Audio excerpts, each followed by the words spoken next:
Depuis tout petit, vous avez le sentiment qu'il y a un manque profond chez vous. La vie vous a retiré quelque chose. Et par conséquent, vous estimez qu'elle doit vous le redonner. Partout où vous allez, il manque quelque chose. Peu importe comment vous vous voyez, vous vous dites qu'il y a toujours quelque chose qui ne va pas. Dès que vous réalisez quelque chose, vous vous dites « oui, mais ça ne va pas, c'est pas assez, il manque quelque chose ». Vous vous rendez compte que vous n'êtes jamais vraiment totalement satisfait. Et vous souffrez beaucoup de cela. Et à d'autres moments, vous êtes dans une colère terrible parce que vous vous dites que on vous a retiré une partie de vous-même, que vous êtes perdu et que la vie vous doit des traitements de faveur. Alors vous dites par exemple, je ne peux pas manger cet aliment, il n'est pas digne de moi. Vous explosez, vous témoignez votre affection, vous témoignez vos sentiments et vous attendez de l'autre qu'il soutire cette affection, qu'il soit là pour vous. Vous attendez quelque chose de l'autre quelque part. Vous espérez qu'on vous sauvera de votre malheur, que l'on vous rendra ce qui vous manque.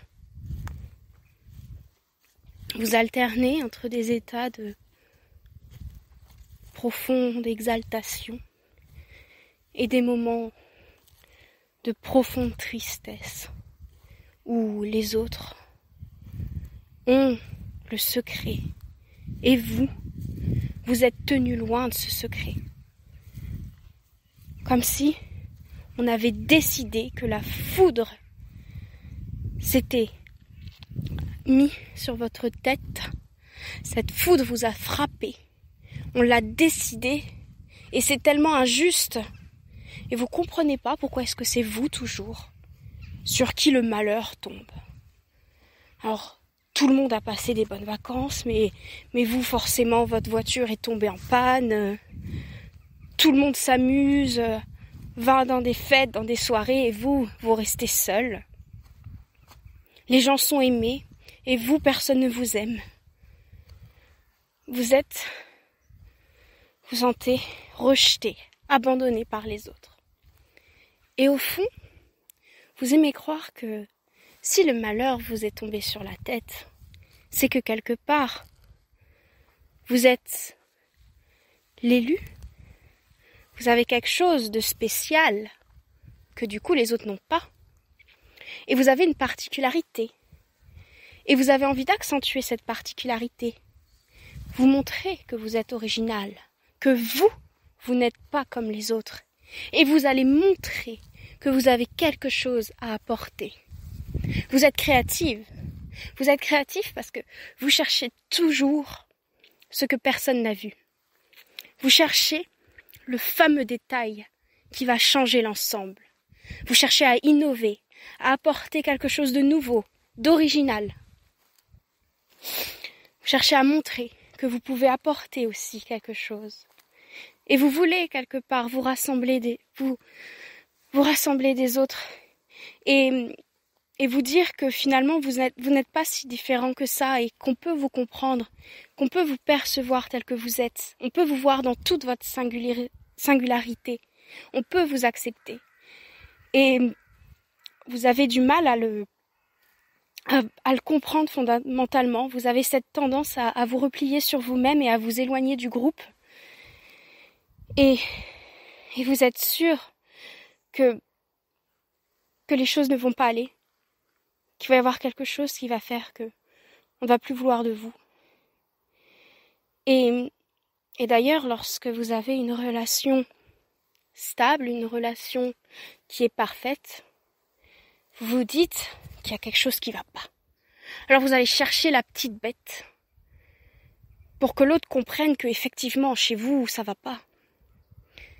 Et en fait, vous vous mettez encore les pieds dans le plat.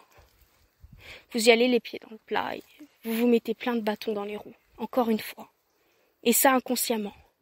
Quand vous allez long, quand vous allez bien, vous faites en sorte de vous saboter. Et vous ne comprenez pas. Et vous cherchez une cause extérieure et vous cherchez à vous faire accepter et pourtant vous recherchez à ne pas être comme les autres. Vous entretenez une roue, un cercle. Vous allez dans tous les sens. Vous ne vous centrez pas. Et pourtant, vous êtes centré sur ce que vous ressentez. Vous n'avez pas peur d'affronter la souffrance. Et là, vous avez un sens terrible de l'empathie.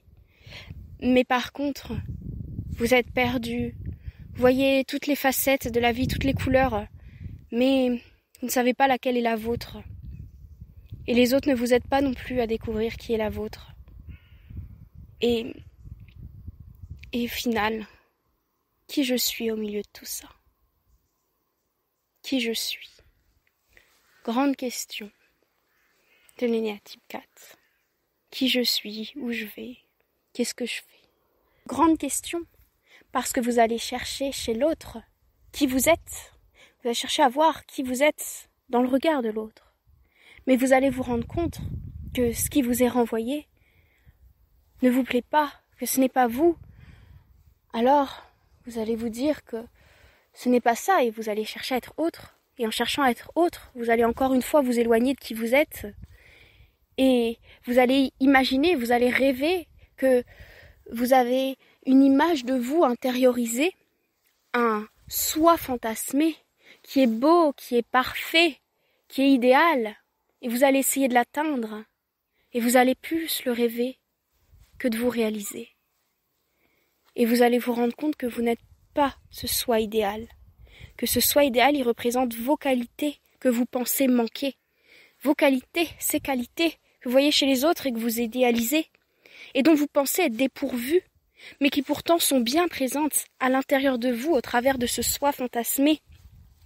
Et à partir de celui-ci, comment faire pour s'accepter, pour se trouver, sans chercher à briller, sans chercher à se différencier, et sans pour autant se dévaluer, se penser manquant, défectueux? Comment faire pour s'équilibrer et retrouver ce que l'on appelle l'équanimité?